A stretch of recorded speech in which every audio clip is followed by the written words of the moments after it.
Tulancingo.es, Quetzali Rosas Montes. Bienvenida a este podcast que es para escuchar todas las historias de la gente de Tulancingo. Y el día de hoy me emociona mucho porque eres hija de una persona muy importante en mi vida y en la vida de muchos.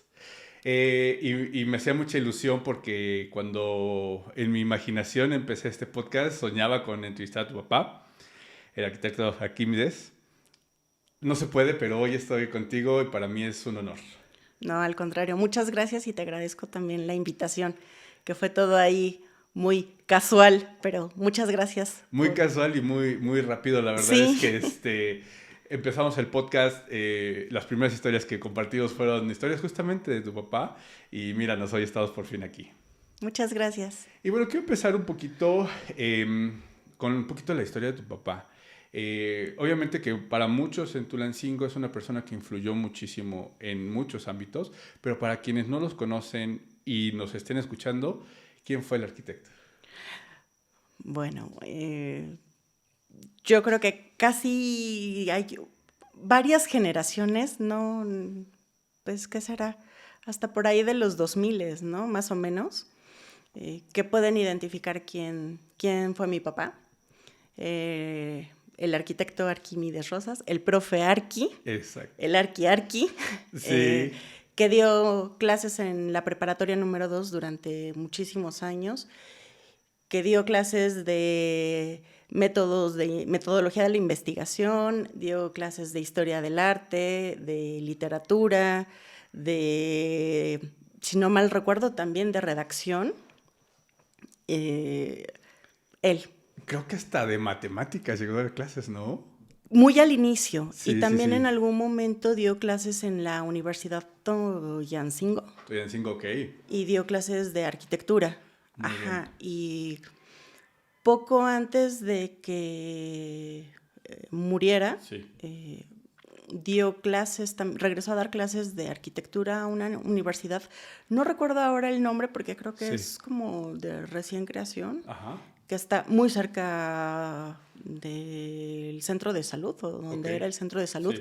De repente no tengo ya como muchas No te referencias porque preocupes. todo ha cambiado tanto Sí, en sí, sí. Tulancingo que lo que era ya no es, y entonces Ahorita ya es. mis referencias creo que ya no son tan funcionales. No te preocupes. Pero fue como lo último que hizo para la docencia, dar clases en esa universidad. Ok, y entonces creo que nos dejó una huella muy importante en el tema de, sobre todo yo creo que en el arte, nos hizo apasionados del arte porque aparte su clase era única. ¿Te tocó alguna vez verlo preparar sus clases? Por supuesto, desde niña. Y aparte, o sea, tocó que me diera clases. Wow, ¿y cómo fue esa experiencia? O sea, ¿fue tu profesor en Prepa 2 también? En prepa 2, ¿Y a sí. ti qué clases te dio en especial? Fue historia De México, Historia Universal. historia, era literatura, artes y corrientes literarias mexicanas. Ok, Eso fue. No recordaba súper. exactamente el nombre, por sí. Y en esa experiencia en la que tu papá te dio clases, ¿era más rudo contigo? ¿Era igual exigente que con los demás? ¿Cómo fue para ti? Era igual de exigente que con los demás, pero pues sí era extraño, ¿no? Y era como un compromiso con mucho peso para mí. O sea, si he de confesar, no fue algo cómodo. Sí, sí lo creo, porque aparte, o sea, tienes la presión a veces de los compañeros, o sea, de que, pues, a final de cuentas, te tienes que ganar una calificación. Claro, y siempre está el estigma de le regalaron la calificación. O Sí, sea, sí, a sí. pesar del esfuerzo y todo, está seguro le regalaron la calificación. Pero sí, me tocó ver que preparara clases también, pues desde que era niña, ¿no? Y te quería hacer esa pregunta porque cómo él hacía ese proceso, porque a ver, su clase no era la clase típica del profesor que se para nada más, sino que nos llevaba a un auditorio con la luz apagada, con diapositivas que eran todavía de estas laminitas con un proyector, o sea, todavía no usaba PowerPoint y eso. Creo que en la última etapa yo creo que ya lo empezó a hacer, pero no le gustaba, yo me acuerdo. No, y era toda una metodología, porque se dedicaba a buscar en los libros de historia del arte. Había una colección muy vasta de libros de historia del arte que él había adquirido. tomaba él las fotografías, no eran fotografías digitales, en esa época, ¿qué digitalización iba a haber, no? Eran fotografías que tomaba en negativos para hacer estas diapositivas, una cosa así, y había el carrusel. Incluso en estas primeras pruebas, me acuerdo mucho que mi abuela, su mamá, que también fue maestra y directora de una escuela aquí en Tulancingo, habían ido de viaje a Europa y habían tomado muchas de esas fotografías de ese formato. Y entonces las primeras pruebas para poder dar las clases las hizo proyectando fotografías del viaje de mi abuela y así de, mira, funciona. Y el proyector que tenía en ese entonces, que era de mi abuela, fue el primero que ocupó para dar las clases en la preparatoria. Ya después se descompuso, tuvo que comprar otro. Hacía también como toda una búsqueda, dependiendo de la clase, porque daba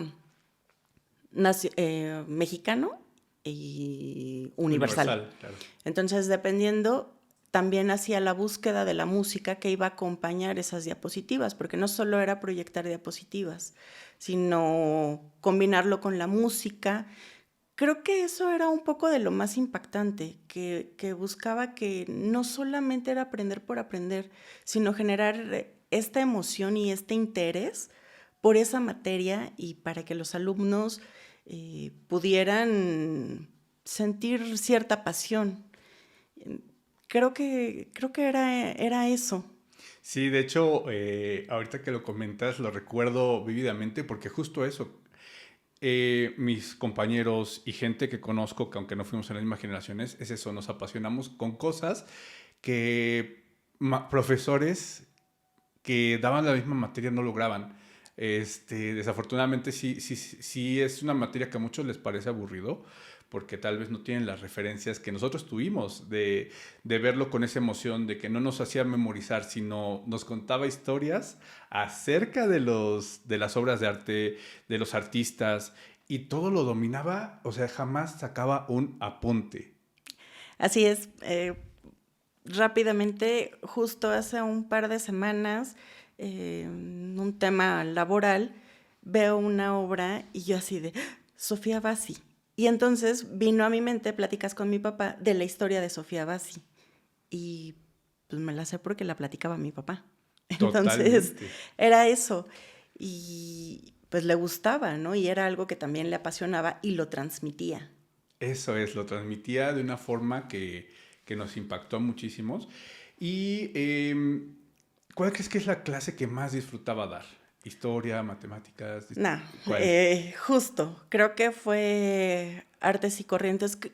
Llevó varios nombres, hubo cambios de nombre en la materia, pero al final de cuentas, como yo la ubico, era Artes y Corrientes Literarias Universales y Artes y Corrientes Literarias Mexicanas. Creo que eran las dos materias que más le apasionaba, porque aparte también tenía cierto vínculo con su formación, que era la arquitectura. Entonces, no porque las matemáticas no lo tuvieran, pero la mayor cantidad de años que dio clases se enfocó en esas áreas. Oye, y de esos artistas, ¿cuál crees que es el que más le gustaba o el que más disfrutaba? ¿O cuál era su artista favorito? Puedo atreverme a asegurar que era esta mezcla entre Diego y también tenía como cierta admiración por Frida, que no compartíamos. Ok. Perdón. No, y está Sí. bien que lo comentes, porque eso es parte de la historia y de la formación, ¿no? ¿Por qué crees que diferías ahí con tu papá en eso? Porque en el caso de Diego, Diego Rivera, pues me parece un gran artista. Yo no soy tan fan de la obra de Frida. Debo decir que en algún momento sí, y fue por influencia. O sea, como de, sí, mi papá tiene razón, Frida es lo más. Eh, ya después, analizando y revisando y conociendo la obra, no es tan de mis favoritas. Sin embargo, también tuve la oportunidad de trabajar en lugares donde tuve de cerca la obra en mis manos y no era una buena pintora, pero el estilo a mí no me convencía. Creo que esta parte de estar todo el tiempo plasmando su sufrimiento Sí, claro. terminó por ser lo que no me agradó. Sí, lo entiendo. Oye, y en esa parte, ¿cómo es? Ya sacaste algo súper interesante. ¿Cómo es que llegas a tener un Frida en las manos? Porque desde hace varios años Ujú. me dedico a la parte cultural y tuve la oportunidad de trabajar en el Instituto Nacional de Bellas Artes y Literatura, en el Centro Nacional de Conservación y Restauración del Patrimonio Artístico Mueble, y por ahí pasan todas las obras. Se les denomina a estos artistas con declaratoria de monumento y zona de monumentos artísticos en México como los 9 grandes, y entre esos artistas está Frida, Diego, Siqueiros, Orozco, Saturnino Herrán, Doctor Atl, Remedios Varo, María Izquierdo, y el trabajo pues me llevó a... El área que yo llevaba era la jefatura de registro, de control y movimiento de obra, y pues pasaba por las manos de mi equipo y por las mías en el movimiento de obra entre talleres para procesos o de restauración o de embalaje para exposiciones, estas piezas. Wow, qué increíble, ¿no? Y aparte, o sea, conectándolo con toda la pasión que tu papá sentía, ¿qué sentías tú de tener esas obras en las manos que muchos vimos gracias y que conocimos y que sabemos que existen gracias a tu papá? Muy, es emocionante.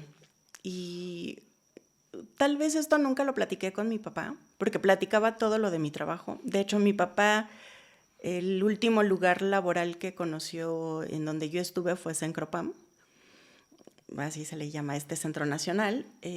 Me visitó y ya conoció mi oficina y todo. Es una experiencia única. O sea, yo siempre le decía a mi equipo, nosotros somos privilegiados porque bajo nuestro cuidado están estas obras que son de gran importancia a nivel nacional, internacional, y nosotros tenemos la oportunidad de verlas al desnudo. Y yo me refería con eso a poder tenerlas tan de cerca en tus manos, cosa que pues los demás solamente las ven en museo. Sí, en un aparador, detrás de un vidrio, con Sí, seguridad, con distancia de por medio, y ustedes las pueden tener en sus manos. así es. Qué increíble, qué Entonces, bonita experiencia. sí, sí, sí. Está súper, súper, súper bien. Y en este proceso, por ejemplo, una pregunta que me hicieron por acá mis amigos es, ¿qué impacto tuvo tu papá en ti para tomar tus decisiones como adulta? Pues justo lo platicábamos antes de que iniciara esta grabación. Creo que yo todo el tiempo quise llevar la contra y decir, no, no soy igual, voy a hacer las cosas diferentes, pero me formé bueno, crecí con mi papá una muy buena cantidad de años. Mis papás se separaron. No vivía con mi papá, sin embargo, la convivencia siempre fue constante, a pesar de que mis papás no estaban juntos. Comíamos juntos, cenábamos juntos y los fines de semana la pasábamos todos juntos, ¿no? Entonces, de alguna manera, pues había mucha convivencia. Crecí entre libros, entre música, yendo a museos. Los fines de semana, algunos viajábamos a Ciudad de México. No era con frecuencia, pero por ejemplo en periodos vacacionales íbamos, feria de minería, feria del libro, era imposible que no asistiéramos. Entonces era riguroso el viaje a la feria del libro. Hago toda esta referencia porque al final en esta decisión de qué voy a estudiar fue muy complicado. Yo quería estudiar psicología y terminé estudiando bibliotecología y estudios de la información. Tuve un periodo ahí muy cortito de ciencias de la educación en la Universidad Autónoma del Estado de Hidalgo. No lo concluí, de hecho, pues medio hice ahí un año. Me cambié de licenciatura, estudié en la Universidad Nacional Autónoma de México. Creo que empezando por ahí fue la influencia. O sea, siempre quise estudiar en la UNAM porque mi papá había estado en la UNAM. Y yo creo que así como a ustedes les transmitió el amor por el arte y a muchos de ustedes también la pasión por la Universidad Nacional, pues obviamente yo me había educado con eso. Entonces yo quería estudiar en la UNAM. Lo logré, estudié en la Facultad de Filosofía y Letras, estudié Bibliotecología y Estudios de la Información, y entonces no hubo ahí diferencia entre lo que había vivido de mi infancia, adolescencia, con lo que estaba estudiando, porque al final eran los libros. Y yo decía, bueno, pero no es para acomodar libros, o sea, no es porque tenga este vínculo de libros por mi papá. Yo voy a trabajar en museos, o sea, con obra de arte. Mi papá daba clases de historia del arte. Entonces, inconscientemente o conscientemente, pero negándome, pues seguía de alguna manera el vínculo y esta pasión que él también transmitía. Totalmente, y al final de cuentas se siente al platicar contigo esa emoción que sientes al platicar de las obras, y eso me encanta. Eh, Cuéntame un poquito de la pasión que tu papá sentía por la UNAM. O sea, estudió, fue el lugar donde estudió, pero era apasionado de los juegos, de todo de la UNAM. Sí, sí, sí. No era tan fan del soccer, tengo que confesarlo, pero pues eventualmente sí veía 2 que 3 partidos de los Pumas. Le gustaba el americano. De hecho, te mandé algunas fotografías. Entre ellas estaba una donde mi meta era algún día ir al estadio de la universidad con mi papá y fuimos a un partido de americano. Entonces fue como una experiencia única. Mi papá, una de las referencias que él tenía para estudiar el nivel superior había sido su primo hermano. Mi tío estudió en el Instituto Politécnico Nacional.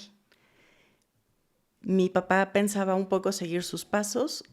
En este momento pasa, no recuerdo exactamente qué fue lo que lo motivó a estudiar en la UNAM, pero mi papá entra a estudiar a la UNAM Ingeniería Civil.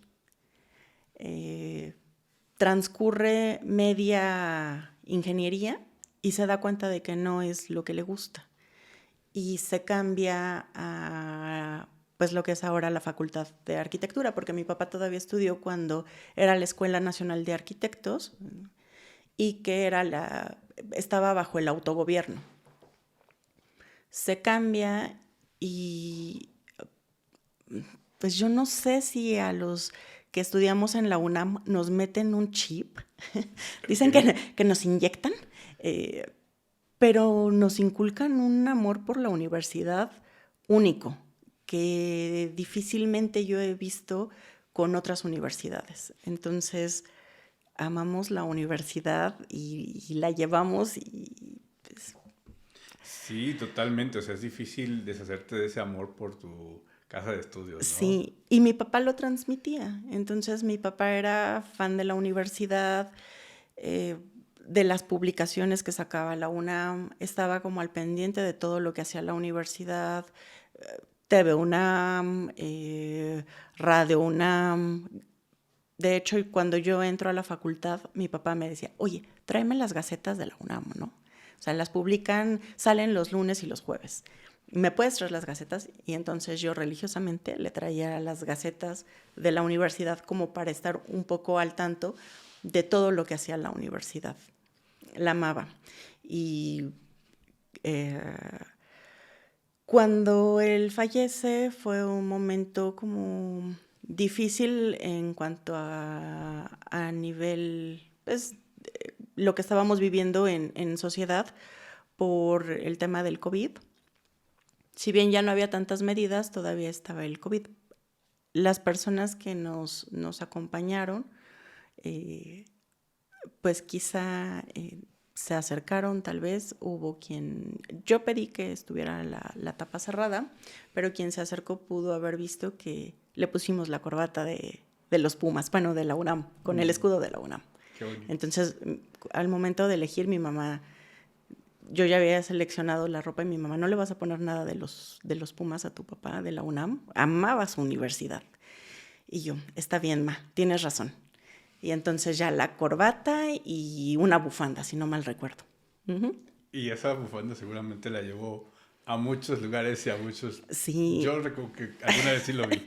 Hasta se me salen las sí. lágrimas No, de yo acordarme. lo regañé un poquito porque Le hicieron una entrevista unos cuantos meses antes y se quería poner la corbata de la UNAM y le dije, no, pa. Porque yo aparte yo no le decía papá, ni papacito, ni papito, ni papi, o sea, era pa. Dije, no, pa, o sea, no, porque es para la Universidad de Hidalgo y también nos dio mucho, entonces no. Y ya mi papá así de, ay, bueno, está bien, lo que tú digas.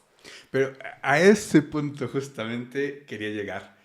Era apasionada de la UNAM, pero también le tenía un amor a la Universidad Autónoma del Estado de Hidalgo increíble. O Sí, sea, porque es de los profesores que creo que era más dedicado a los alumnos, pero también en cubrir todo lo que la universidad le pedía. así Porque es. si tenía que dar intersemestrales que no le gustaban, los daba. Si tenía que quedarse más tiempo, se quedaba. A lo que fuera convocatoria, ahí estaba el profesor.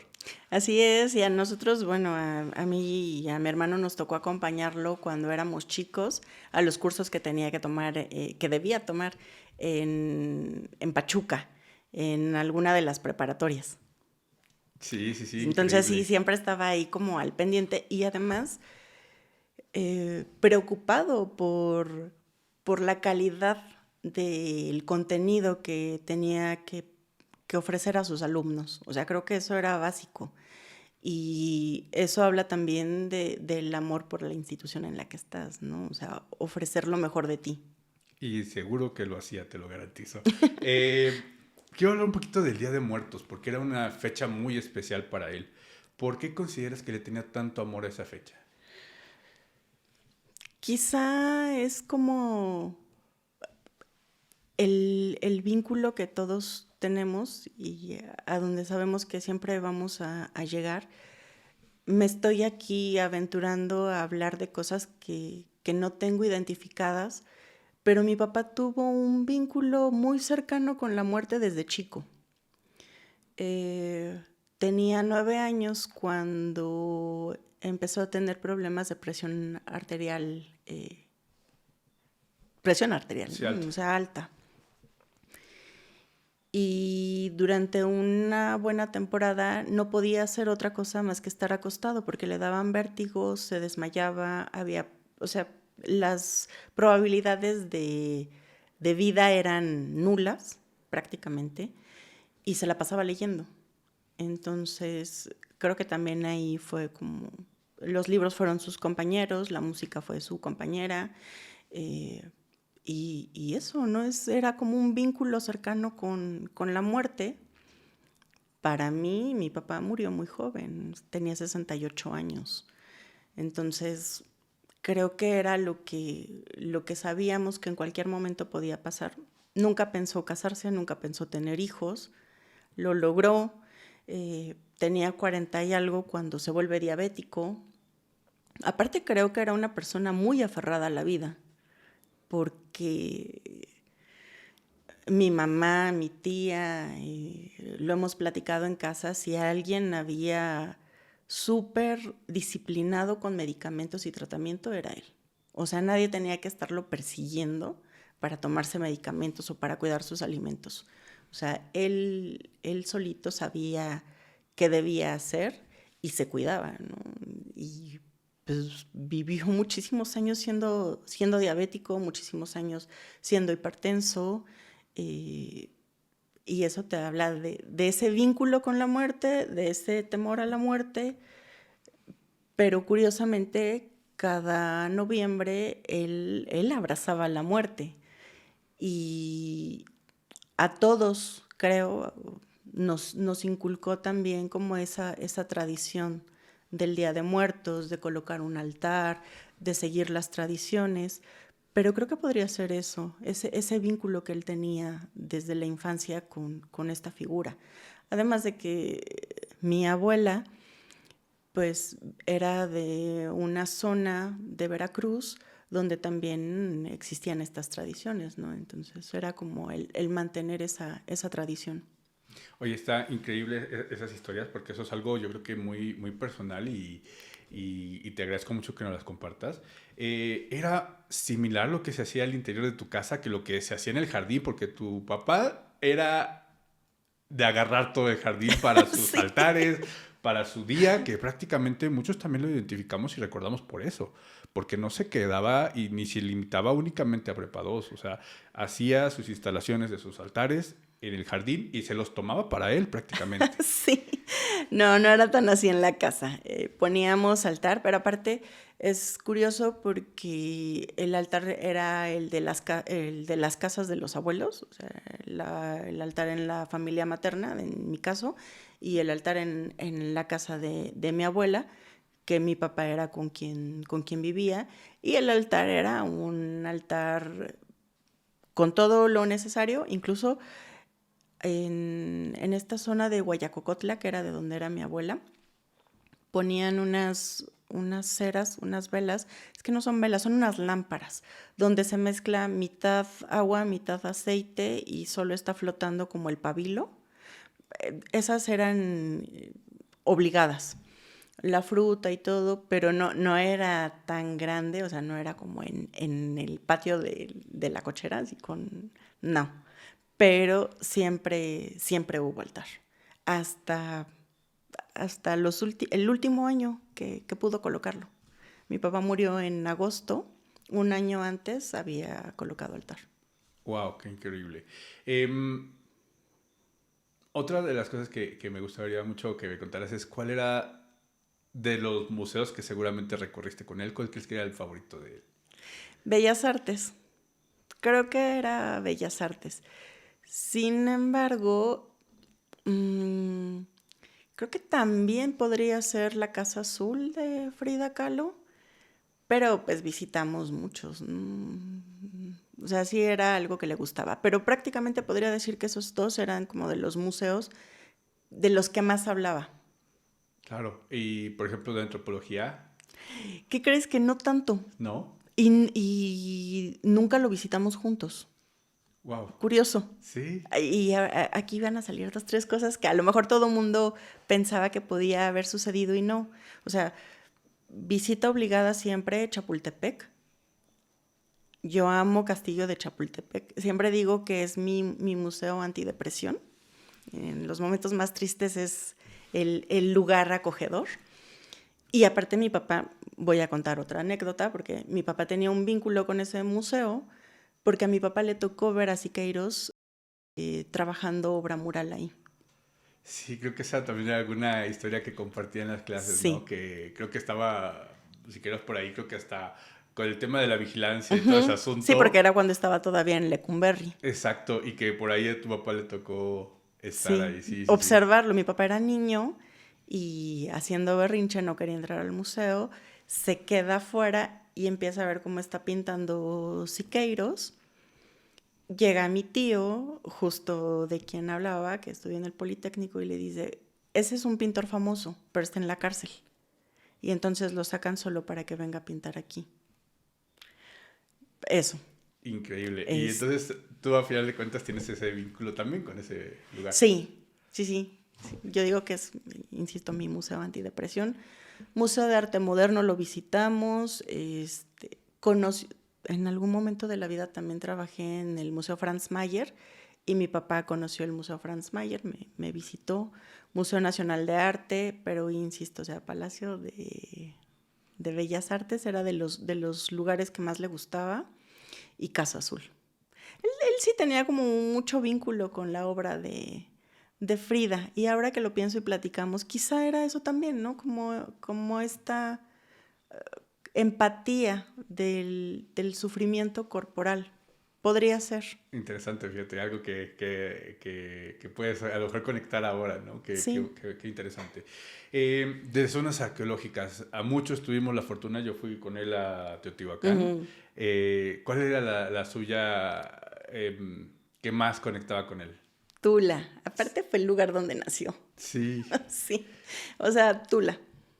¿Más que Teotihuacán Yo o creo que Museo sí. de...? Yo creo que sí. Le gustaba Teotihuacán, pero Tula es el lugar donde creció y vivió parte donde nació, mejor dicho, y vivió parte de su infancia.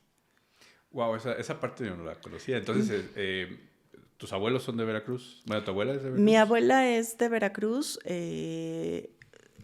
Era maestra normalista y se va a... O sea, estuvo viviendo en varios lugares, pero estando en Tula, cuando era directora de una escuela, no recuerdo ahora si... creo que se llama Venustiano Carranza la escuela, no sé si exista todavía, porque aparte nos tocó ir a homenajes que le hacían a mi abuela en esa escuela. Estando como directora allá, nace mi papá. Y unos que serían como 6 años después, 7, le dan el cambio a mi abuela para que trabaje en Ciudad Sagún. Se mueve, no le sienta bien como el clima, porque aparte de siempre vivió con su hermana y con su mamá. Entonces era como toda la familia, este era el núcleo familiar. Ujú. Y le dan como la encomienda de llegar aquí a Tulancingo a fundar una nueva escuela primaria, que es la escuela primaria Maestro Justo Sierra. Y se mudan para acá. Entonces es así como llega mi papá a vivir acá. Y estoy tratando de asociar, porque mis papás se conocieron cuando eran niños, fueron vecinos, entonces era como a la edad de 8 años, más o menos. Entonces yo calculo que habrán llegado aquí como cuando mi papá tendría entre 6 y 7 años y empiezan a vivir aquí en Tulancingo. Pero era un lugar, por ejemplo, en el que familiar hubo una temporada en el que íbamos cada año a Tula. Wow, qué bonito. Entonces, esa era su zona arqueológica favorita. Yo creo que sí. De las veces que llegaste con él, fuiste con él y ¿qué historia te acuerdas más de ese lugar? Los Atlantes era algo impresionante y era algo de lo que le gustaba explicar, ¿no? De cuál era la pieza que era la sustitución. Y creo por eso que era como de los lugares favoritos, porque en esos viajes siempre platicaba anécdotas de la infancia. Hay un puente colgante que atraviesa el río de Tula y entonces platicaba cómo con sus primos y con algunos amiguitos de la infancia atravesaban el puente, platicó de alguna inundación que tuvo Tula, esas cosas. Entonces era como un vínculo y creo que era un lugar que le gustaba mucho. Y o sea, íbamos en familia y les gustaba ir al mercado a probar, no sé, la sopa de médula de alguna señora aquí. No soy fan de la sopa de médula. Ok, qué bonito. De verdad, yo hubiera pensado que era Teotihuacán, pero qué interesante conocer que no era así. Y de Teotihuacán, ¿cuál es la historia que más recuerdas? Porque contaba mil historias de Teotihuacán. Bueno, le encantaba, hacía la explicación. Y aparte, tengo que confesar que tenía una manía que a mí me daba pena, mucha pena, que era corregir a los guías de turistas. Entonces podíamos ir caminando y de repente se detenía, empezaba a escuchar la explicación y corregía. Y yo así de, no, no lo hagas, por favor. Y empezaba ya él como a platicar, porque en eso sí no tenemos como tanta afinidad o tanta similitud, porque yo admiro toda la parte prehispánica, pero no soy tan fan. Voy a lugares donde hay zonas arqueológicas, las visito, me fascina, pero no soy tan fan como lo era él. A él sí le apasionaba. Totalmente. De hecho, creo que es la parte que más disfrutaba. Uh-huh. De hecho, creo que, a ver, a mí me tocó justamente esa clase de artes mexicanas y la contaba sobre todo esa parte de la prehispánica, porque ya después, por ejemplo, del arte del virreinato y después hasta llegar a Frida y Diego otra vez como que tomaba esa pasión, pero Uh-huh. todo lo demás sí, como que sí lo hacía muy por arribita, ¿no? Sí, y por ejemplo es algo que a mí me apasiona, o sea, toda la parte virreinal, todo lo de la Nueva España, eh, me gusta. Y mi papá conocía, me prestaba libros, pero no era el periodo favorito, en efecto. Era como de lo prehispánico, saltaba ya a lo que había sido Diego, Frida, Siqueiros, Doctor Adl. Sí, de hecho, también creo que era muy fan de Doctor Atle, ¿no? Porque sí recuerdo que también con él era así como se extendía más, se notaba que le gustaba porque a eso le dedicaba más tiempo. Sí, también de Nahui Olin, le encantaba platicar. Aparte, tenía eso, la manera en la que contaba las historias, que hacía sentir como si él hubiese estado ahí, así- uno enganchaba, uno enganchaba. Totalmente, era como eso, ¿no? Era, en lugar de un profesor, era alguien que te contaba y te narraba como si hubiera sido participante, como si hubiera... Y que bueno, tuvo la oportunidad de hacerlo, ¿no? Sabió Sí, pintar a Siqueiros, qué cosa tan impresionante, pero parecía que hubiera estado con los pintores alados siempre, ¿no? sí, y hablaba de ellos como si se hubiese metido en su vida. Y entonces mi papá tenía una frase que me gustaba mucho cuando platicábamos y platicábamos de arte, de los artistas y todo eso. Decía, mijita, es que, porque él me decía mijita, nunca me llamó por mi nombre, ni nada, era mijita. Mijita, es que a nosotros nos gusta el chisme, pero el chisme cultural. Es chisme de otro nivel. Qué bonito. Eso yo creo que también lo puedo confirmar porque sí, le encantaba esa pasión con la que contaba las cosas, pero sí era como contarte el chisme Ajá. de los artistas pues de todos lados, ¿no? Y era el resultado de todo lo que había leído. Totalmente. ¿Cuáles eran sus libros favoritos? No sé si darte el título de algún libro, pero sí te puedo decir que su escritor favorito era Mario Benedetti, seguido de Humberto Eco. Qué bonito, oye, qué impresionante. Entonces eran como sus dos autores favoritos. Y lo que te comentaba igual antes de empezar con la grabación, conservo todos los libros.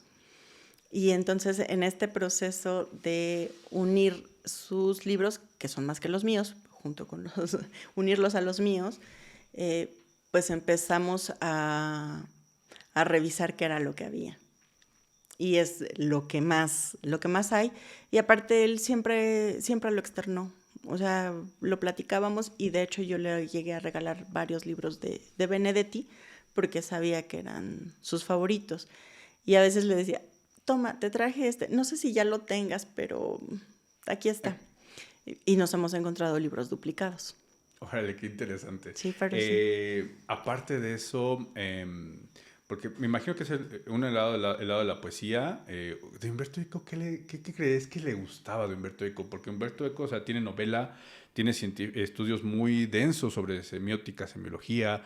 ¿Qué crees que es la parte que más le gustaba de Eco? La novela. La novela, eso era lo que más consumía de él.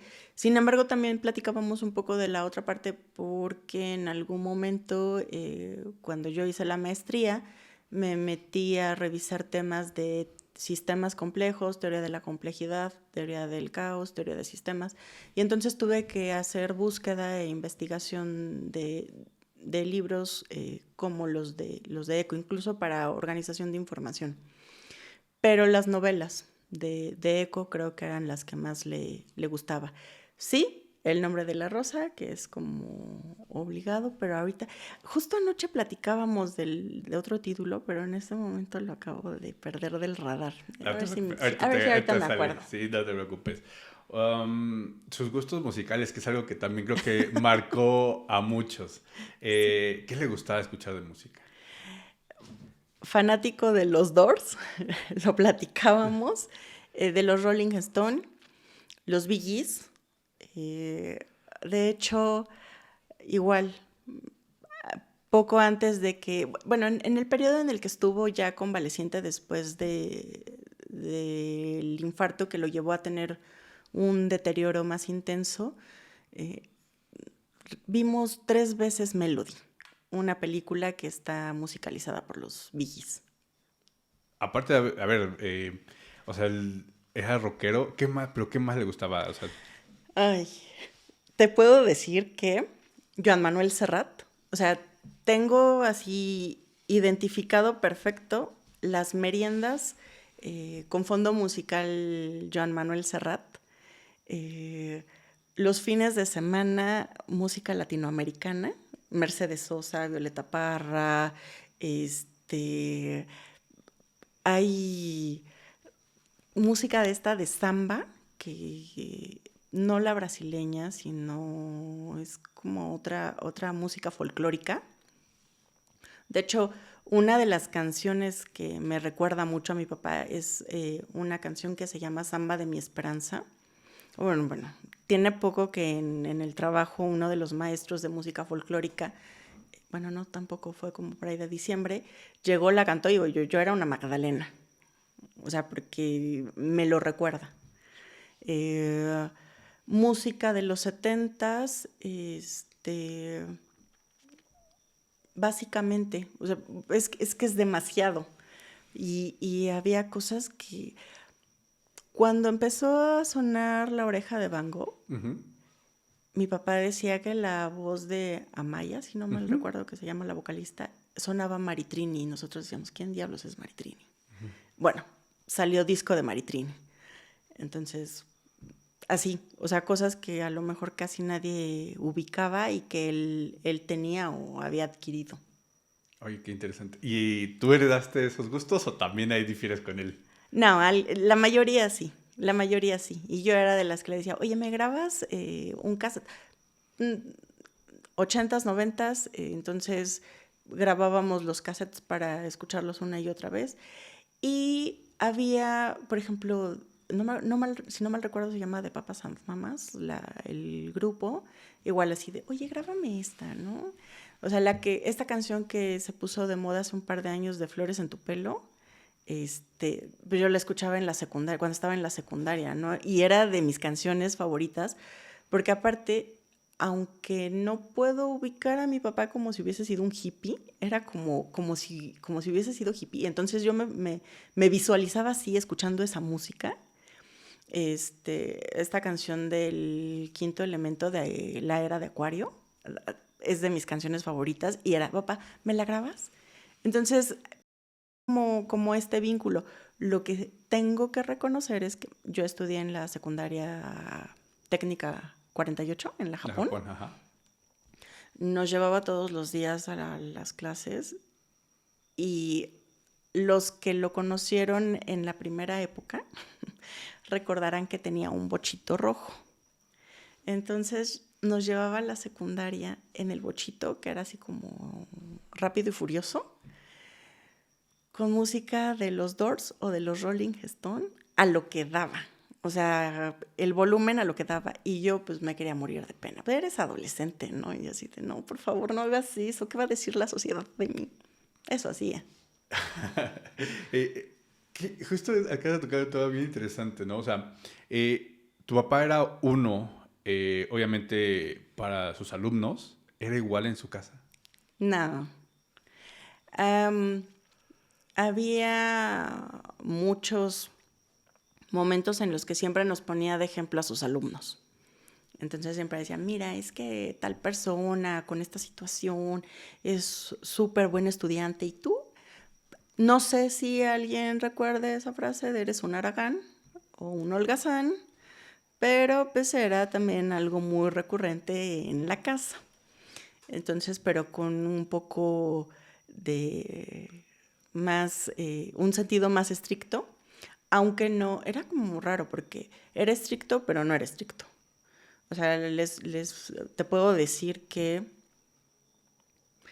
yo no fui la mejor alumna en la prepa ni en la secundaria, pero di un giro completo cuando entró a la universidad. Me apasionaba lo que estudiaba y entonces ya llegaba yo y era quien le decía, mira, ¿cuánto saqué de calificación? A ver, dime algo. Qué interesante, ¿no? Pero Pero era muy estricto. entonces, o sea, Sí, dentro de su casa no era tan, o sea, con ustedes era más exigente, más, siempre también lo fue mucho con sus alumnos. O sea, Era más exigente, pero, pero justificaba menos. O sea, afuera a lo mejor alguien que tenía problemas y que no era el mejor alumno podía tener justificación. Al interior nosotros no teníamos justificación. wow, qué interesante. Y qué Sí, impacto, ¿no? También para su vida, ¿no? sí. ¿Sientes que eso ¿Tuvo una repercusión en ti? Sí, tanto mi papá como mi mamá eran súper estrictos. Y cosa curiosa, también he de decirlo, estando en esta secundaria yo llevaba dibujo técnico industrial. Entonces, o sea, fue como igual malísimo, porque en ese entonces yo pensaba que quizá podía ser arquitecta. No, yo tengo un problema muy severo porque me sudan demasiado las manos, soy muy aprensiva y muy ansiosa y bueno. Entintar planos, la porquería más grande que yo podía hacer. Y entonces mi papá me regañaba mucho por eso, por las cochinadas que yo hacía. Pero hubo un día que tenía que entregar un plano entintado, me dieron, yo, qué sé, yo creo que habrán sido como la 1 de la mañana y una porquería. Porque aparte, tinta china y borras y se levanta y puedes como levantar con cúter, pero igual se mancha. Dije, no doy más, ni modo, pues que me reprueben, ¿no? Desperté y a la mañana siguiente, había un plano hecho. Entonces, o sea, dejó mis porquerías, claro, pero lo que faltaba pues ya estaba perfecto. Me ayudó a hacer la tarea. Entonces era como muy extraño, porque podía ser muy buena onda o tener estos detalles, pero podía no tenerlos. Wow, Entonces, ese era mi papá. qué interesante. La pregunta del millón. ¿Qué perfume usaba? Aqua de Gio. Todos querían saber eso, ¿eh? Seguramente muchos lo sabrán, pero bueno, gracias por compartirlo porque sí, o sea, creo que en el primer video todo el mundo preguntó Ay, sí. qué perfume usaba el profe Arquivides. Sí, sí, sí. ¿Hay algún alumno que tú recuerdes que tu papá le tuviera el precio y se hiciera su amigo tal vez? Sí. Ah, hay un chico que yo recuerdo de cuando era niña y no sé si en algún momento él vaya a ver esta grabación, porque aparte no tiene un nombre común. Se llama Otsare y fue como de los primeros alumnos con los que generó vínculo. Una chica que se llama Jenny, o así recuerdo, una chica que se llama Emma, que de hecho con Emma yo mantengo comunicación, mi mamá también mantiene comunicación, o sea, nos la encontramos y todo eso. De repente nos escribimos, como de los más cercanos, sí. Qué bonito, o sea, que a final de cuentas ese vínculo hasta ahorita, ¿no? Sí. Terminas... De Otsare y de esta primera chica Jenny, no, pues ya no volví a saber nada, pero por ejemplo con Emma, pues todavía nos seguimos escribiendo de vez en cuando. Y si también ve esta grabación, seguro va a confirmar eso. Qué bonito, muchas gracias. Em, para ti, ¿cuál crees que fue su legado para ti? O sea, ¿cuál consideras que fue su legado? Yo creo que justo la formación, yo en los últimos años siempre hablé con él y le decía que, pues a pesar de esta personalidad que era a veces como medio desapegada, pero a veces ahí presente, o sea, yo no puedo hablar de un padre ausente, pero tampoco no fue tan afectivo como en esta parte de la adolescencia, por decir, sí, como en esta parte de la adolescencia. En la infancia sí, o sea, era el superhéroe. Eh, pero ya en mi adultez, eh, la universidad, generamos de nuevo un vínculo muy estrecho. Eh, Hablaba a diario con él. O sea, yo llevo 25 años viviendo en Ciudad de México. Diario hablaba con él, con mi mamá. Mi papá a veces me orientaba mucho con el tema del trabajo y era quien me escuchaba y era así como también diferente a mi mamá, mm, creo que es esto, o sea, el amor por el arte, el amor por mi trabajo, la puntualidad, no sé, creo que es como lo más y esa exigencia. Y ahora creo que esta parte de cómo es la formación con los hijos es distinto a lo que nos tocó a nosotros, pero yo no podría hablar de trauma de, ay, me exigía, porque al final de cuentas, tanto la exigencia y todas eh, la educación que nos dieron me llevó a donde estoy y me siento contenta con lo que he hecho y con lo que he logrado. Qué interesante. ¿Hay alguna historia que te gustaría compartir que no conozcamos, que sea bonito recordarla en este momento?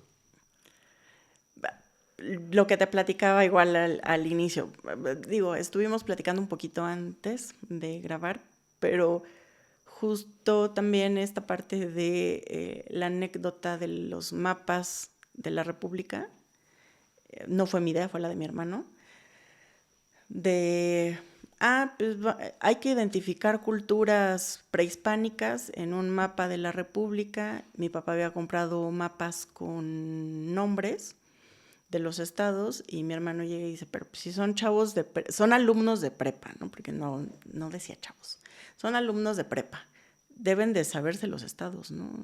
Porque con nombre se los vamos a quitar. Y reprobadera, ¿no? Este, cosas así.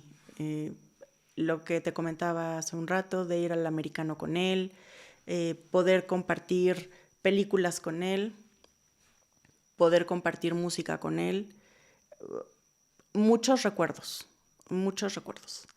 Incluso los últimos años, cuando mi papá se infarta, empieza un tratamiento médico con el novio de una de mis amigas y entonces le tenían que hacer varios estudios y se fue unas semanas conmigo y yo tenía un perro golden y era lo más cercano a un hijo y a un nieto para él y se la pasaba con el perro. Y era así de, te voy a acusar cuando llegue tu madre. Sí, porque sacaba la basura, ¿no? Y al último le regalamos una perrita rescatada, Belka, que es alias la Prietushka. Y era primero no quería, porque él pues, se sentía cansado y sabíamos que cualquier cosa podía pasar en cualquier momento.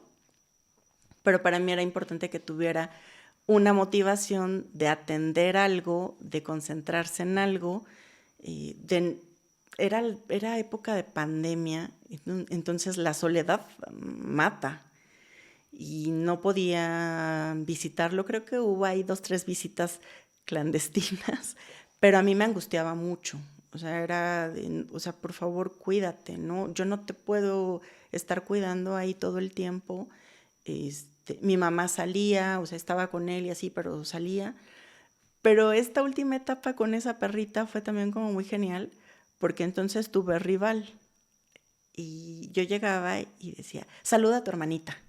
Y yo así de, ¿quién es la dueña de la casa? ¿Quién es la dueña de la casa? ¿Quién es la consentida? ¿Quién es la dueña de todo? Y yo, oye, yo traje esa perra.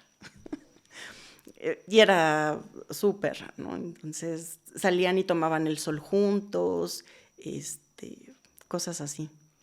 Wow, qué bonitas historias, ¿no? Que nos recuerdan mucho a él y de hecho, pues, por eso me entusiasmaba mucho platicar contigo porque todas estas historias nos hacen conocer al humano detrás del profesor, a quien admiramos y que como bien mencionas, ¿no? O sea, era diferente tal vez el aspecto personal al aspecto profesional, pero ¿tú qué consideras que fue para él Prepa 2? A ver, porque yo siento que fue más que solo su trabajo. ¿Tú qué piensas? Yo creo que era el lugar que permitía que tuviera vitalidad. Cuando decidió retirarse, dio el bajón, sí. ya no fue lo mismo. ¿En qué año se retiró? Uy, no No se me acuerdo. recuerdo ahora Exacto, con sí. exactitud, pero yo creo que habrá sido como unos 4 o 5 años antes de que falleciera, más o menos. O sea, lo tengo perdido del radar. Tengo muy buena memoria, pero he procurado que ciertas cosas mejor Sí, sí, como que sí. las ignoro. Ya. Eh, pero creo que era eso, mantener la vitalidad, el entusiasmo. Era una motivación para seguir investigando, para seguir leyendo, para seguirse preparando. Insisto, estaba siempre al pendiente, seguía comprando libros, le gustaba estar muy al pendiente de lo que publicaba Investigaciones Estéticas de la UNAM para dar como las investigaciones más recientes eh, a sus alumnos. Wow, qué brillante aparte su forma de mantenerse actualizado. Porque yo recuerdo que al principio a mí me tocó tener clases con él por ahí de 2004, si no mal Ujú. recuerdo, que fue cuando les empezaron a exigir el usar la computadora y al principio estaba negado. Al principio estaba negado, Sí. pero años después se integró y cambió su forma de dar clases con con el proyector, con todo esto, como él lo tenía al inicio, y se adaptó a la tecnología, aunque a él no le gustaba. Sí, sí, por ejemplo, ya en esa etapa, pues yo ya estaba clavada en el trabajo, ya no había tanta convivencia. Eh, Tengo 25 años en Ciudad de México, pero de esos 25 años, los primeros 5 quizá, viajaba constantemente aquí a Tulancingo, venía cada 8 días, cada 15 días. A partir del quinto año empiezo yo a espaciar mis visitas a Tulancingo y hubo un momento en el que venía 2 o 3 veces al año. Entonces no había ya tanta convivencia y yo no le preguntaba tanto por el trabajo, sino más bien platicábamos de lo que yo hacía, como de otras cosas, ¿no? Compartíamos otras cosas, veíamos películas juntos cuando yo llegaba a venir, pero ya no estaba yo al tanto de cómo llevaba las clases, las últimas clases. Sí, te entiendo. Quiero a lo mejor parar un poquito aquí acerca de platicar de tu papá y me gustaría más conocerte a ti. Me mencionabas un poquito de que te dedicas a la bibliotecología. Sí. ¿Qué implica, qué es y qué no es? Porque nos puede sonar a una cosa que realmente no es. ¿Qué es eso? Bueno, estudié bibliotecología y estudios de la información en la UNAM. Obviamente todo el mundo lo vincularía de inmediato con acomodar libros. De hecho, en la casa de Mazamurla, uno de mis primos, porque decía que si me daban clases para estabilizar los carritos y llevarlos y acomodar los libros. Y si los acomodaba por colores o por tamaños. Pero no solo es eso. Yo me enfoqué mucho en la parte de la organización de la información, sobre todo patrimonial. Entonces, desde que salí de la universidad, yo lo vinculé con trabajar en archivo fotográfico, obra de arte, todo lo que tuviera que ver con la expresión artística para hacer la descripción de obra. De hecho, la tesis de licenciatura está enfocada en la catalogación de inmuebles históricos.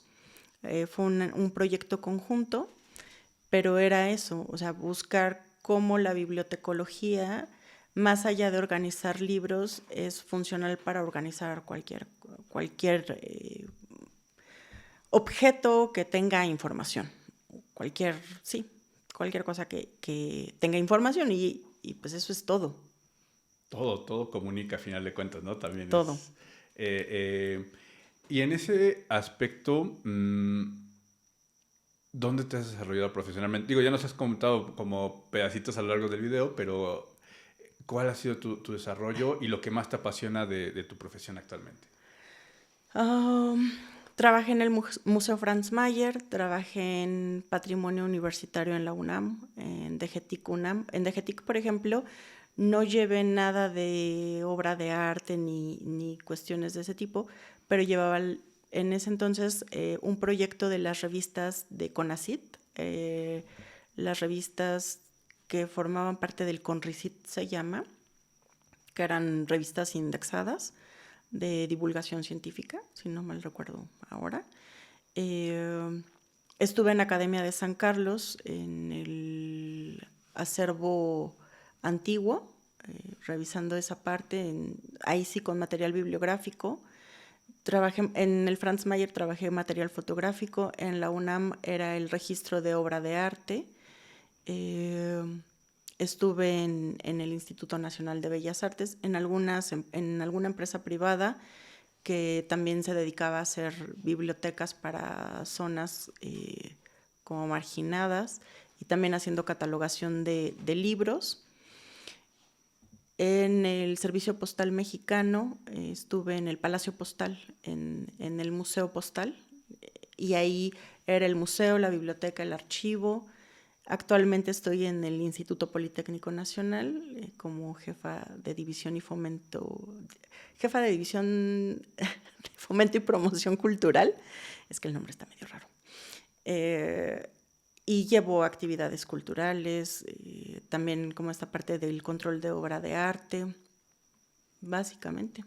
Wow, está impresionante, ¿no? Porque, a ver, una parte es lo material, pero también es toda esta parte que comentabas de, o sea, de lo que implica simbólicamente para un país toda esa información. Sí.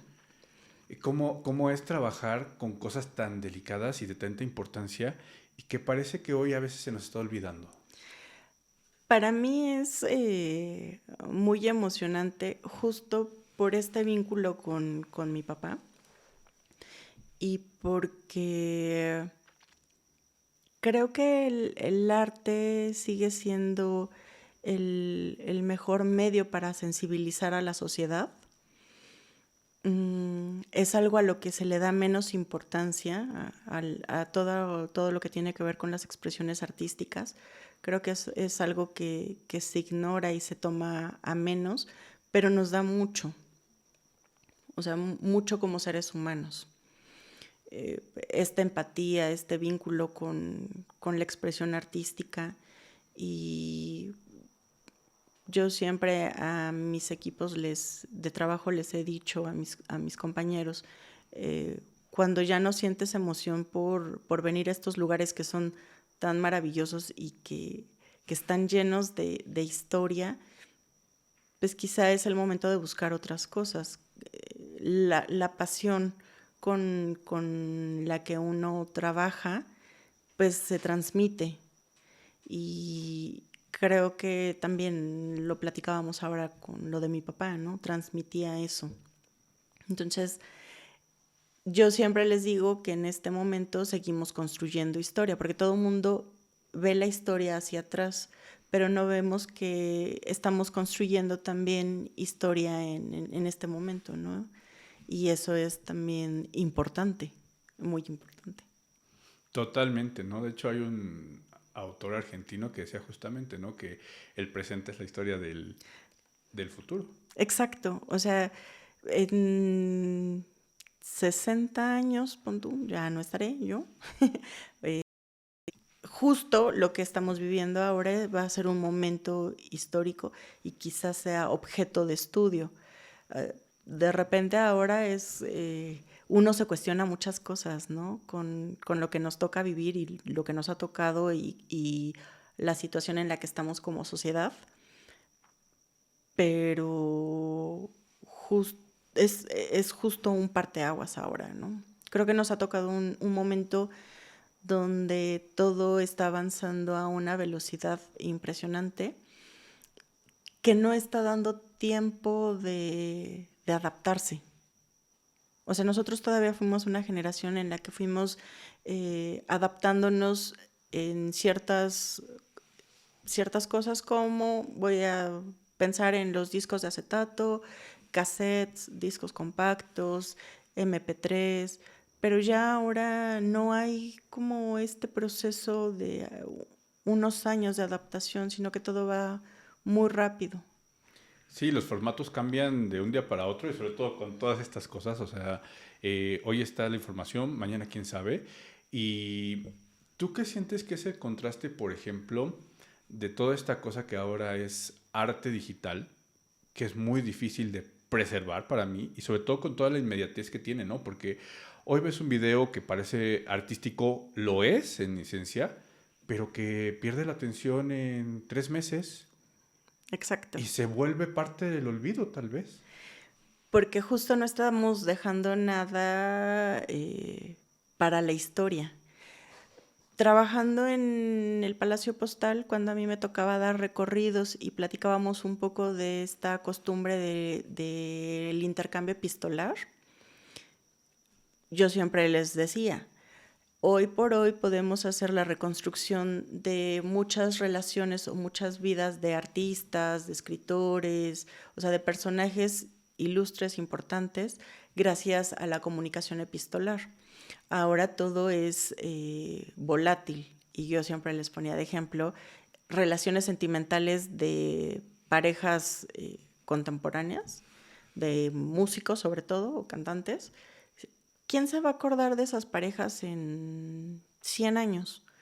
Y hoy por hoy, en el chisme cultural, seguimos hablando de las relaciones de Diego y de Frida, ¿no? O de Renato Leduc y Leonora Carrington, por ejemplo. Pero no estamos dejando nada material para poder estudiarnos.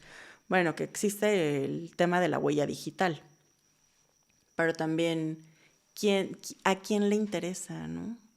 Preservar sobre todo, ¿no? Creo que es eso, ¿no? O sea, ¿en dónde va a estar la preservación? Porque también, si bien ha avanzado y cada vez es más grande la potencia computacional, ¿dónde vamos a acumular tanta información y cómo vamos a acceder a ella? Si tan solo Exacto. de hace 15 años para acá ya no podemos acceder a CDs, ya no podemos acceder de repente a formatos digitales, algunos formatos que ya se extinguieron, ¿qué vamos a dejar para el futuro, no?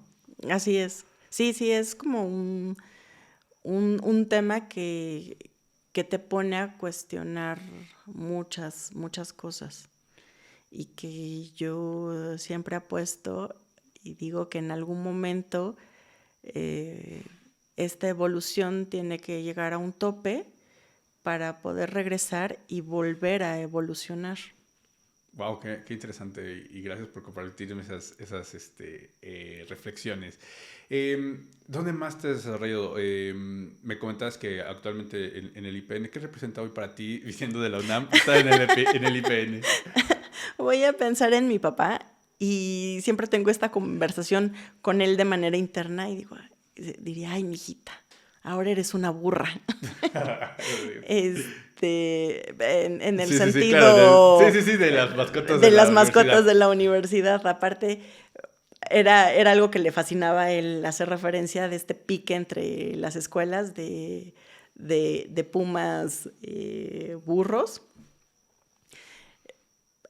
Para mí representa mucho cuando entré al Politécnico a trabajar, fue, para mí era muy emocionante porque era entrar un poco a la competencia, pero es una de las instituciones también más importantes del país.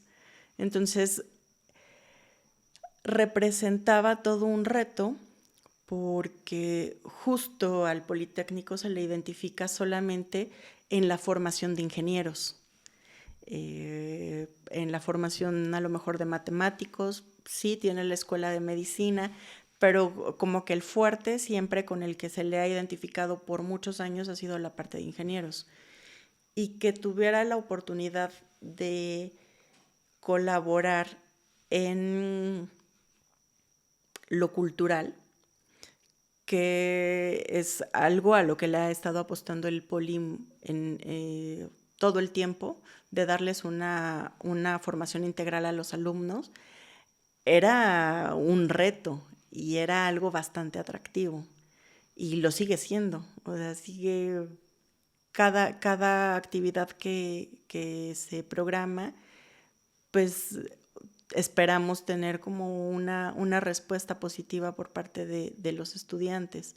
Además de la situación del norte de la ciudad en México, que es una zona que no tiene tanta oferta cultural o no es tan conocida. Entonces, todo el tiempo le hemos tratado de apostar o hemos apostado a que podemos ser el referente cultural y hacer un contrapeso con la universidad que está al sur.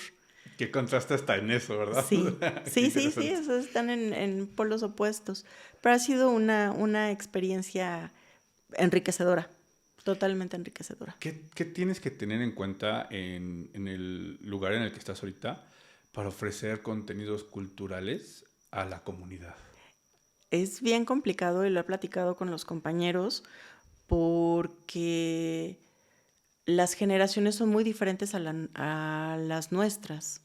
Entonces, lo que consumen o que tú apuestas a que puede interesarles no siempre da resultado. Y a lo mejor hoy tuviste un evento lleno y al día siguiente puedes hacer algo similar y no tiene el mismo resultado. Entonces es una constante búsqueda de ver qué es lo que les interesa a los chicos para atraerlos, engancharlos y que no sientan que la cultura no es parte de ellos o las artes no son parte de ellos. Entonces es toda una labor la que se hace en el instituto para poder llamar la atención de los estudiantes y depositar esa semilla de interés en el arte, en la cultura. Súper, súper importante esa labor, ¿no? Porque no nada más es el tema material, sino el tema justamente, pues espiritual incluso, ¿no? Porque el arte te llega al alma, a final de cuentas. Sí, Y de sí, hecho creo que esa es su función. que es lo que te digo, es esta parte de volvernos más humanos, más sensibles. Totalmente. Cuando estuviste en el servicio postal, Ujú. ahí, ¿cuál fue tu mejor experiencia y qué hacías ahí? Eh, Ahí empecé como gerente de cultura postal. Me tocaba hacer el vínculo para difundir la cultura postal, que era este tema del rescate de la tradición epistolar, ya no como un medio de comunicación inmediato, pero sí para mantener esta tradición, el poder difundir la filatelia, que es el arte de coleccionar los sellos, estampillas o timbres postales. Y junto con eso era narrar la historia del correo en México, que a mí creo que ese es un punto que tengo, que en cada institución donde trabajo trato de vincular y generar un tipo de afecto, generar esta emoción por la institución. Y a mí me enorgullece muchísimo el Servicio Postal Mexicano, Correos de México. Fue la primera institución que comunicó en México, nada más y nada menos. Y se mantiene en pie y sigue habiendo ventanillas para el envío de correspondencia. Se ha transformado, ahora tiene este tinte de envío de paquetería, pero es una institución que inició en 1582 eh, y se ha mantenido viva. Entonces era muy emocionante cuando a mí me tocaba dar visitas guiadas. Llevaba el museo, la parte de la biblioteca y del archivo, entonces todo el acervo histórico, patrimonio mecánico e industrial del CEPOMEX. Cuando llegaba la gente al Palacio Postal, quienes lo identifican o lo puedan checar, es el edificio que está sobre la calle de Tacuba, esquina con eje central, en el centro de la Ciudad de México, Que es bellísimo, aparte. enfrente de Bellas Artes, precioso. O sea, era uno de mis sueños y jamás creí que la vida me diera la oportunidad de trabajar ahí. Entonces, trabajar en el Palacio Postal fue como la experiencia. Entonces me tocaba dar visitas guiadas y yo siempre le decía al público, ustedes vienen atraídos por el edificio, pero se van a llevar más historia, porque es la historia de la comunicación, cómo empezó este intercambio de cartas, fue la primera institución que comunicó a América con Europa, Es emocionante y está cargada de mucha historia, ¿no? Es un edificio que se construye durante la época de Porfirio Díaz en un tiempo récord. Había estado ahí un hospital de la época novohispana que daba atención a la gente más desprotegida, pertenecía como a una orden de franciscanos.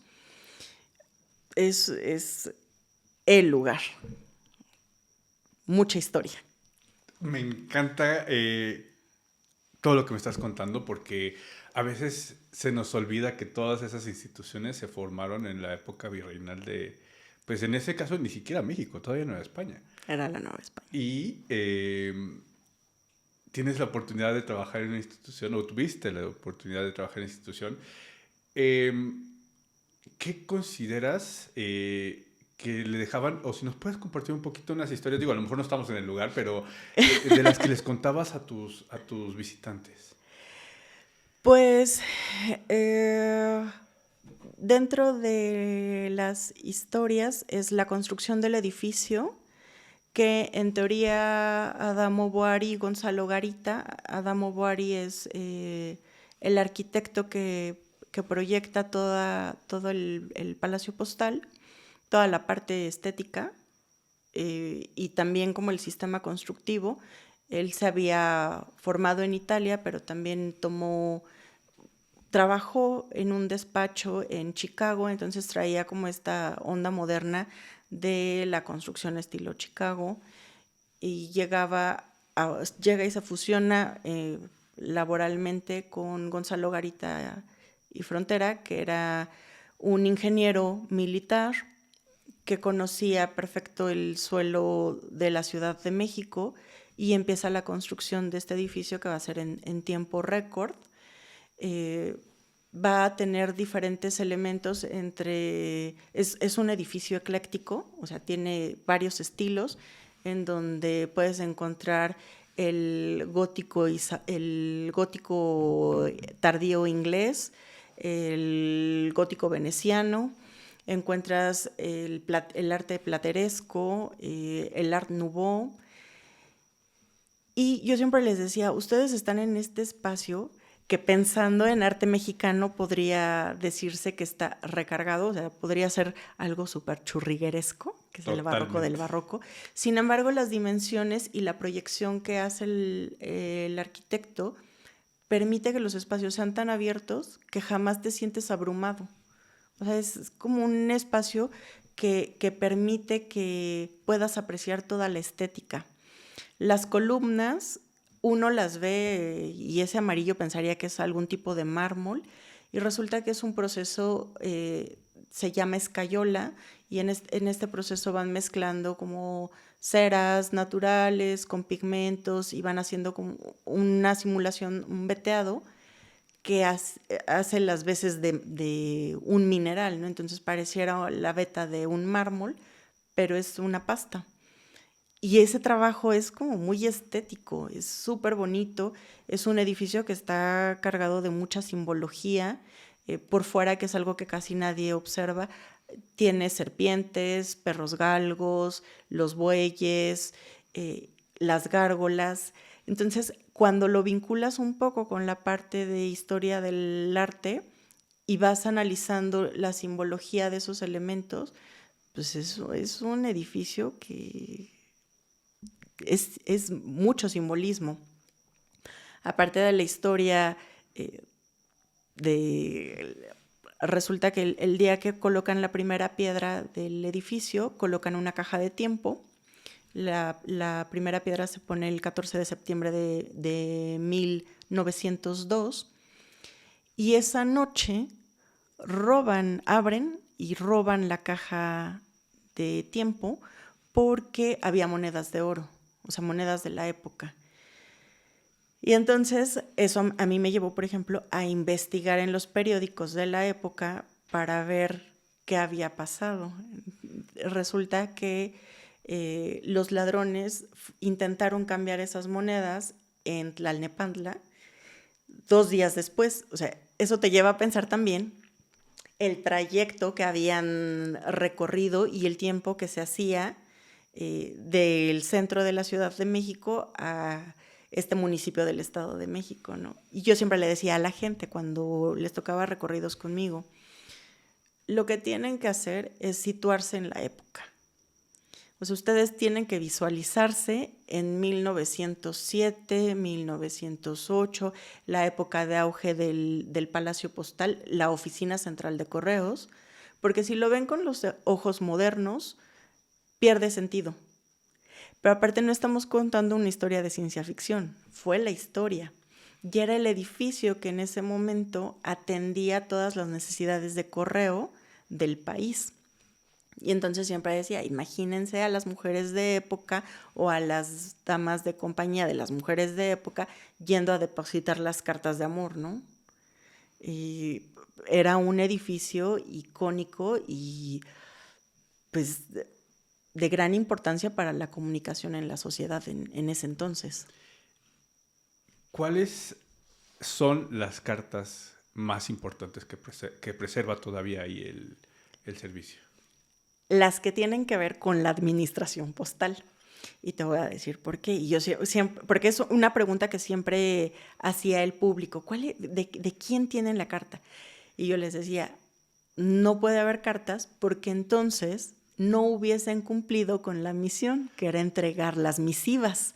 Si se quedaba aquí, de hecho, sigue funcionando así, entran en como rezago y después de determinado tiempo, como tienen datos sensibles, se van a destrucción. Es material que no se puede conservar porque hay un código de sigilo donde no se puede violar la correspondencia, no puedes conservarlas porque es algo privado, ¿no? Y la función de esa institución es de servicio, no puede quedársela. Sin embargo, obviamente hay documentos que tienen que ver con la historia del correo y de las administraciones. Entonces, hay documentos que están firmados por Porfirio Díaz, por Miguel Lerdo de Tejada, por Ignacio Zaragoza. Son ahorita como de los que recuerdo de manera inmediata. Y, por ejemplo, también es una institución que prácticamente ha dado servicio de manera ininterrumpida. Durante la época de independencia funcionaba el correo. Pero entonces fue la única época donde permitieron, había algunos documentos que me tocó revisar, donde permitieron la revisión de correspondencia para identificar si había comunicación insurrecta.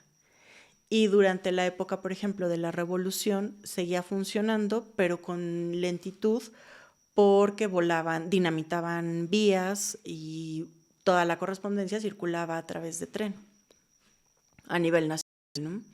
Entonces decían, hay que mantener el servicio siempre y cuando no se ponga en riesgo la vida de los empleados. Y eso está en documentos históricos, en boletines históricos del Servicio Postal Mexicano. Me surgió ahorita la duda que lo estabas comentando. Al cumplir su función, o sea, de tener que entregar las cartas, pero una vez que se convierten, por ejemplo, en parte de la historia de México, ¿quién preserva, por ejemplo, todos esos documentos? Si no es el servicio, ¿qué institución? Cartas, por ejemplo. Uh-huh.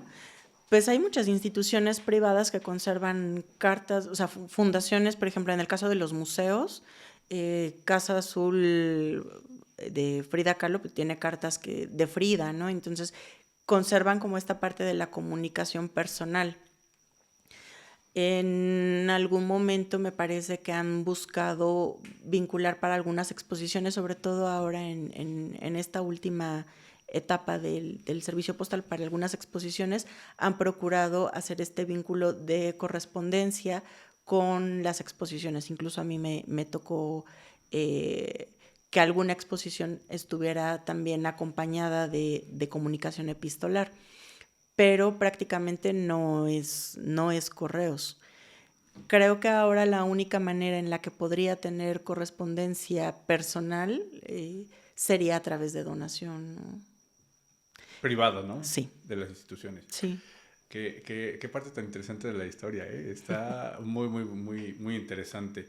Em, en Bellas Artes, ¿cuál es tu mejor experiencia? ¿Qué haces ahí? Sencropam, no, cosa maravillosa también. Ubicado en lo que fue el antiguo colegio, bueno, ahora, sí, el antiguo colegio de San Pedro y San Pablo. Un edificio igual súper bonito, edificio novohispano.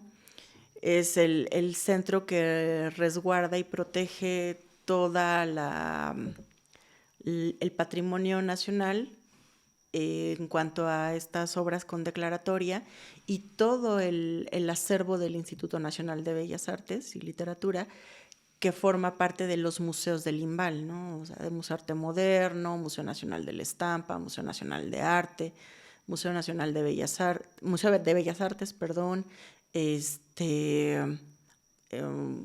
Museo Tamayo, que es igual Museo Estudio Diego Rivera y Frida Kahlo, que es donde la obra fue construida por O'Gorman, Museo Mural Diego Rivera también ahí en el centro, Laboratorio Arte Alameda. Entonces, la obra de todos esos espacios lleva el control Sencropam y era parte de lo que me tocaba hacer a mí.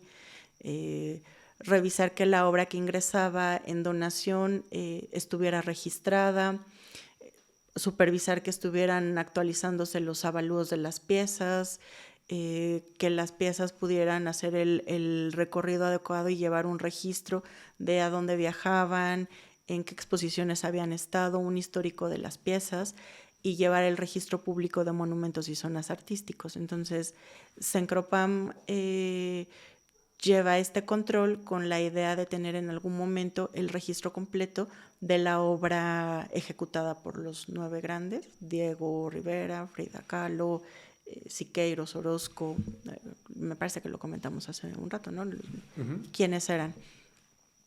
La obra de ellos se ha buscado a través de la Ley Federal de Monumentos que esté registrada para que en algún momento se pueda saber cuál es la totalidad de esas piezas.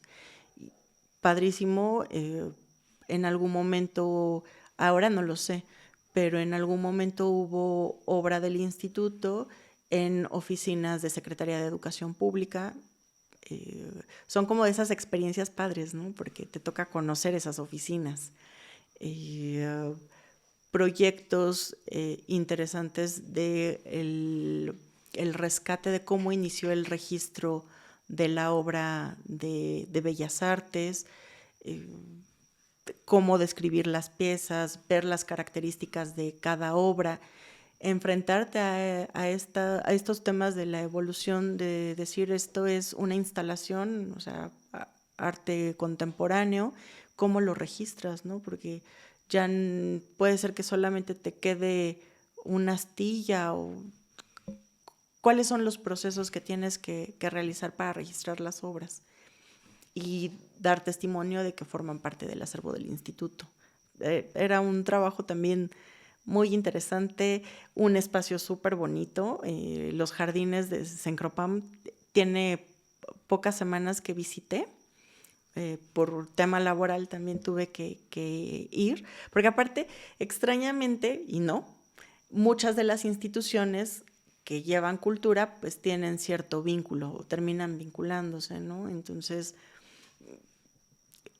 yo ya había conocido Sencropam muchos años atrás, cuando me tocó llevar una memoria de restauración que trabajaba la UNAM desde Patrimonio Universitario para entregar a uno de los directivos. Entonces son como esos lugares que vas visitando y que todos se encuentran de alguna manera vinculados. Casi siempre termino con algunas preguntas más locales acerca de Tulancingo. ¿A quién admiras de Tulancingo, güey? De tu círculo, no sé, algún amigo, alguien que, o Yo sea, dije, no, algún personaje importante, no, porque yo siempre no. presumo de Tulancingo y siempre así presumo Gabriel Vargas, Almastuerzo, a quien pude acercarme igual hace un par de semanas y saludarlo. Yo no tenía pues este gusto de haberlo conocido en persona hasta hace poco, pero mi papá hablaba mucho de él. Él estudió en la escuela donde mi abuela fue directora. Entonces ellos se conocían y ya me acerqué y le dije, oye, te vi, me recordaste a mi papá y no pude evitar, me acerco a saludarte. Entonces por eso como que Sí. primero No, vinculé. no, la idea es, o sea, de la gente cotidiana para Contemporánea. ti, ¿a quién admiras de aquí? Híjole, pues yo pensaría, estoy tratando de hacer memoria y, por ejemplo, el maestro Alfaro, que fue director de la preparatoria 2, justo cuando yo estudié la preparatoria, este, me parece que es una persona que ha hecho una gran labor. Recién, insisto, o sea, por temas laborales he tenido que vincular con áreas y para mi grata sorpresa, él está llevando la parte cultural de la Universidad Autónoma del Estado de Hidalgo. Entonces, lo mismo, me acerqué, lo saludé y fue como muy emotivo verlo y me parece admirable todo el trabajo que está realizando, porque de ser un administrativo, un directivo en una escuela preparatoria, eh, lo que están logrando con la Universidad de Hidalgo en el ámbito cultural, yo quedé maravillada. O sea, de verdad estoy muy sorprendida del trabajo que están logrando y que creo que es gran labor de él. Totalmente, porque aparte, o sea, por muchos años llevó la Feria del Libro, o Así es. sea, ha hecho cosas muy importantes para la universidad en general. Sí, o sea, juro, o sea, vine justo a la feria del libro de la universidad hace un par de meses, visité Pachuca y me lo encontré en la inauguración de unas exposiciones y de verdad, juro, quedé sorprendida, porque no es lo mismo o no es el concepto que yo tenía de la universidad de cuando yo estudiaba o estudié tanto en la prepa como en la UAECH. Entonces, estoy de verdad muy sorprendida con el trabajo que han logrado. Sí, la verdad es que sí ha crecido mucho en Sí, ese tema y creo que es una de las partes fuertes hoy de la universidad, ¿no? sí. El tema cultural. Cuando vienes a Tulancingo, ¿dónde te gusta comer? Por lo regular, me gusta mucho ir al colonial y a la parroquia. La parroquia me trae muchos recuerdos de la infancia. Entonces, y al delfín. Ok, Son mis tres top. Delfín era como el lugar a donde íbamos. Mis papás se casaron un 20 de noviembre. Yo creo que estaba estigmatizado. Entonces, 20 de noviembre, todos los 20 de noviembre desfilábamos. Fui bastonera y mi hermano era de la banda de guerra de la escuela primaria donde estudiamos. Íbamos a comer invariablemente al Delfín. Entonces me trae como muy buenos recuerdos. Y la parroquia, 10 de mayo, con mi abuela paterna, a veces íbamos a comer o algún fin de semana. No era con frecuencia, pero llegamos a comer ahí y es un lugar que me recuerda, o sea, como que son los lugares que me vinculan con la infancia, con momentos súper bonitos y el colonial pues igual, ¿no? Entonces era como el tradicional. Cuando de repente venían mis tíos de la Ciudad de México, pues era donde llegábamos a ir. Tampoco era como muy frecuente, pero son como los lugares justo, o sea, que me hacen pensar en la infancia. y en los sabores de Tulancingo Sí, también, claro. ¿no? Ahí los guajolotes, pero bueno, ahí no son, no los como ahí. Ok, ok. Em, ¿Qué te llevas de Tulancingo a todos lados en estos 25 años que ya no has estado aquí de forma permanente?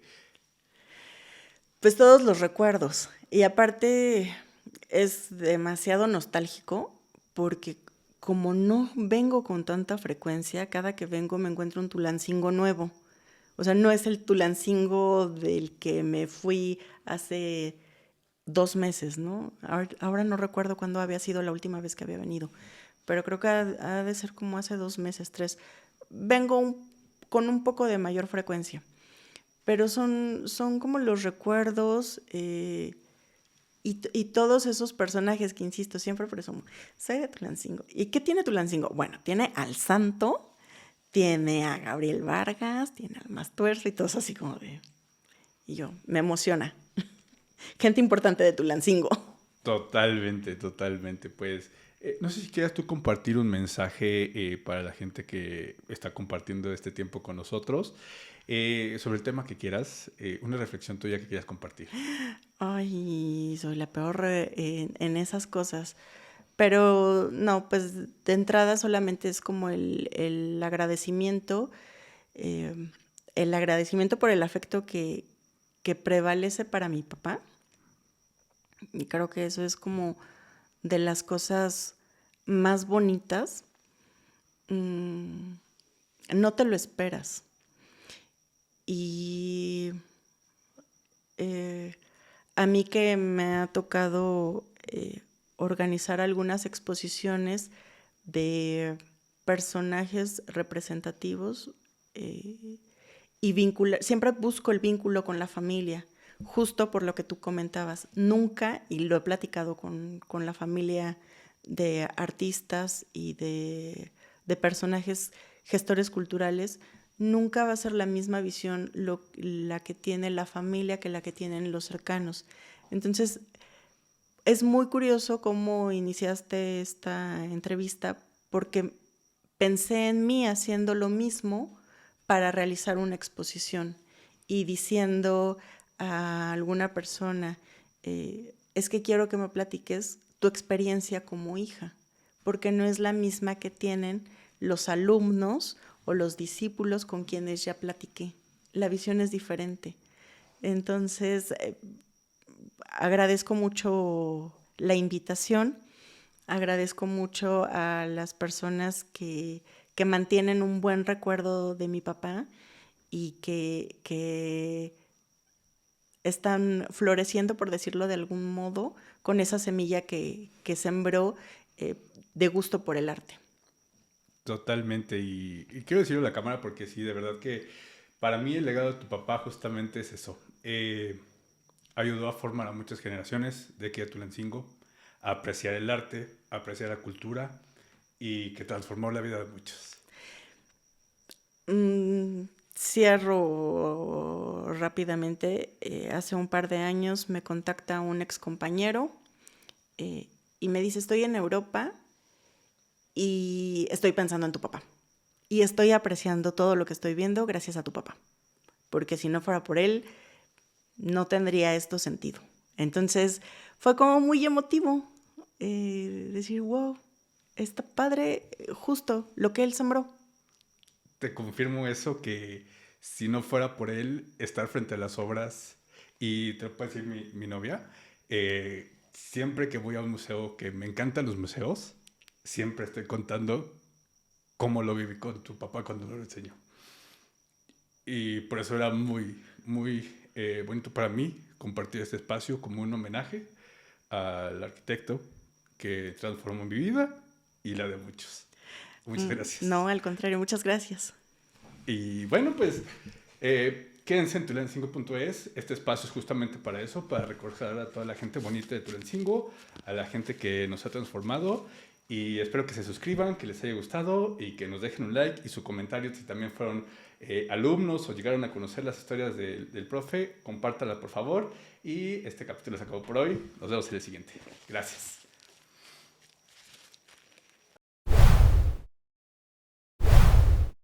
En el video pasado, Adriana nos compartió una historia acerca de una tradición que tenía el papá de escribir con tinta una canción. ¿Cuál era? Y cuéntanos tu lado de la historia.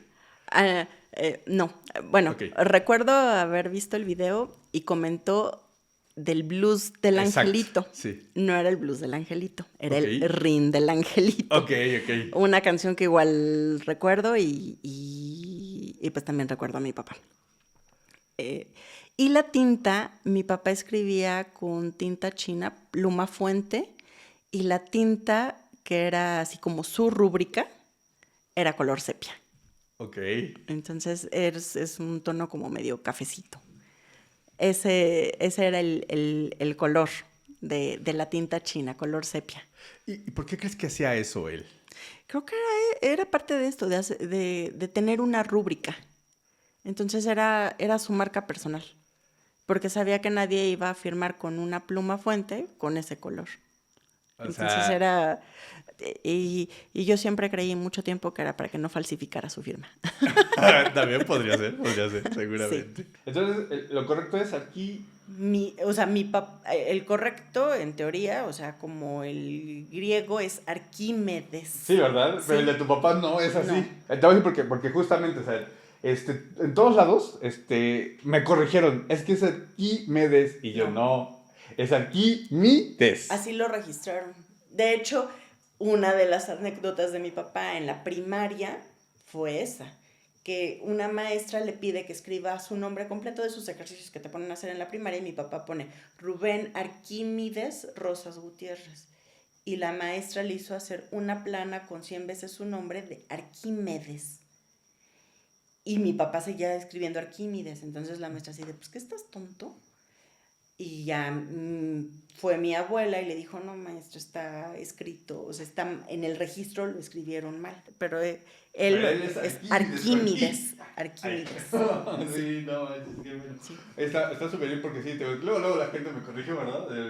Porque yo sí me fijé que dijera Arquímedes, no Arquímedes. Les puedo decir eso, que fue la labor de una señorita con iniciativa en el registro civil. Si hubieras traído el libro, ¿cuál hubieras traído? La borra del café. ¿Cómo? La borra del café. La borra del café. De Mario Benedetti. Ok, súper. Okay, Sí. Está. Y ya me acordé el título, era El péndulo de Foucault. Eso, sí. El péndulo de Foucault.